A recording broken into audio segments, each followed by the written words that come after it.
Yo guys, what is going on? Welcome back to another video. Now this is a bit of a different one. We haven't done it since November because there has been no international football, but Gareth Southgate has announced his 26-man squad for the international friendlies. There's some surprising picks in there, I have to say. A new player as well, and obviously you've got the nailed on ones, but I'll run through the squad and then we'll pick out the ones that I want to talk about because there are a few that are quite controversial. I want to have a word about them. So we'll start with the goalkeepers. We have Pickford, obviously Pope and Ramsdale. I'm pretty sure those three were nailed on. It's going to be very interesting to see who starts. I mean, these are friendlies, so he'll probably give it some rotation.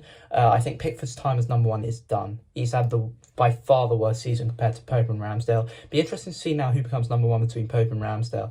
I am biased, so I am going to say Ramsdale, but I know Pope has been outstanding this season. So we'll see what happens. I reckon Pope and Ramsdale will play in both these games. Not sure about Pickford, but we know Southgate does have a thing for him, so we will see. Defenders-wise, we have Chilwell, Dyer, Gahey, James, Maguire, Shaw, Stones, Trippier, and Walker. We'll come back to those two. Midfielders, we've got Bellingham, obviously, Conor Gallagher, Jordan Henderson, Maddison, Mason Mount, Calvin Phillips, and Declan Rice. And then in the forwards, we have Phil Foden, Jack Grealish, Harry Kane, Marcus Rashford, Bukayo Saka, and Ivan Toney. We'll start with Ivan Toney. Obviously, he wasn't in the World Cup squad. He got left out. Callum Wilson was put in his place. He's had a great season. You can't lie. He's been incredible for Brentford. Fully deserved in this squad.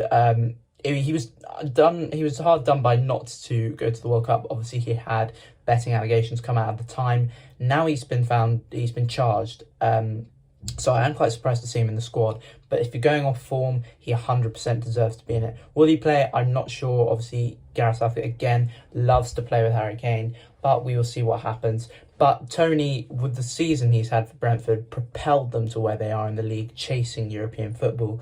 He has been class. So he's definitely a great backup option to have, or a different option. Not even a backup, may even start ahead of Kane. We'll see. But very, very happy for him. I think he 100% deserves it. So we'll see what happens. Anyway, moving on, we'll start with the defenders. Obviously, we don't have Ben White. We don't have Trent Alexander-Arnold. And they're right-backs that have been... Ben White's had a terrific season. He obviously got sent home early from the World Cup, which was a shame. Alexander-Arnold hasn't had that one. Hasn't had that great of a season. So I'm not surprised by him. But Ben White I am surprised by, especially considering... Although, having said that, the three right-backs ahead of him are out-and-out right-backs. They are phenomenal. Kyle Walker, Kieran Trippier, and Reece James. I'm not surprised that those three got picked, but I would have liked to have seen Ben White in there. I think he's had a brilliant season, so I'm a bit surprised by that. Kyle Walker's an interesting one. Obviously, he's going through an incident with the police at the moment. I'm not going to go into that, so it's very interesting to see what's out. Southgate says he has spoken with him, and they've had a lot of conversations, but he's not taking the decision lightly. So it's surprising that Walker's in the squad, but you know what? It is what it is. He's a great player, and it's a great, sort of depth to have to the squad. And by far, right back is one of our hardest positions to pick. You know, we've got such depth in quality. You think Trent, Ben White, Reece James, Trippier, Walker, Carl Walker-Peters. I mean, there are some phenomenal right-backs across the country, so we are very lucky to have the depth that we do in that position. The two controversial ones that I do want to talk about are Harry Maguire and Eric Dyer. Harry Maguire has hardly featured at all for Manchester United. I know he's club captain, and it sort of confirms my theory that when you are club captain and you're English for Manchester United, you get picked for the squad no matter what. He hasn't featured hardly at all this season. He's definitely fallen out of favour under Ten Hag. So I'm very, very surprised to see that he got picked. Obviously, he did have a phenomenal World Cup, but he hasn't really played a lot since then. So it is surprising that he's been picked. And the same with Eric Dyer. Although he has played a lot for Tottenham, he's been woeful since the World Cup. I remember that game, the North London derby at the Tottenham Hotspur Stadium. He was shocking. He's had a few properly stinky performances, so I'm very, very surprised that he gets picked. And again, the omission of Fikayo Tomori. When is Southgate finally going to pick Tomori? I mean, he has been phenomenal for the ever since he joined AC Milan, and he always seems to get left out. Not in the Euro squad, not in the World Cup squad, and now not in this squad either. Hardly ever gets picked. Very surprising. So clearly there's something there, but you know what? It's fine. We move on to the midfielders now. Bellingham, Gallagher, Henderson.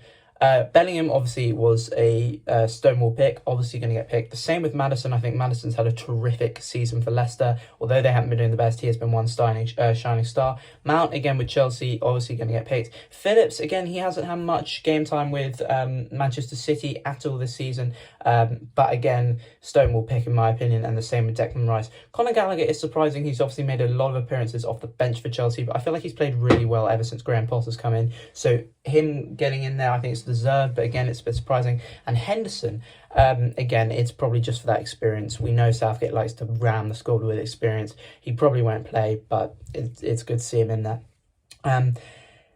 Yeah, but there are omissions. For example, Raheem Sterling, he is out injured at the moment though, so he will not be playing. If he was fit, I'm not even sure he'd get in, to be honest. I don't think he's been playing that well for Chelsea. But I may be wrong. Again, it's another Stonewall experienced player that Southgate may like to pick, so it's a shame that Sterling's missing out. But if we move on to the forwards now, we've got Foden. Obviously, he's going to get picked. He's been terrific since he's come back from injury for Manchester City. Grealish had a great season. Kane, again, just never ceases to amaze Southgate and me either. He's been phenomenal. Rashford, arguably been the best player in the world since the World Cup. Absolutely dominated every single team he's played against. Been phenomenal. Same with Saka, has been unbelievable since the World Cup. Well, just this whole season, including the World Cup. Absolute shining star boy of England. Definitely the future of our right wing. And then Tony, who we have obviously already talked about. But yeah, that is the squad for the friendlies. Very interesting. We've got Ukraine on the 26th of March, and we're travelling to play Italy on the 23rd of March. So 2 big games. Be very interesting to see what happens. Obviously, Ukraine, they're going through a very, very tough time right now, and they have been for a while. So it should be a fun match to play against them. Italy's going to be very interesting. Obviously, we're playing them again. We played them twice last year. Obviously, the Euro final, we will remember. So that's going to be a great game. But yeah, Tony gets picked. Very, very happy.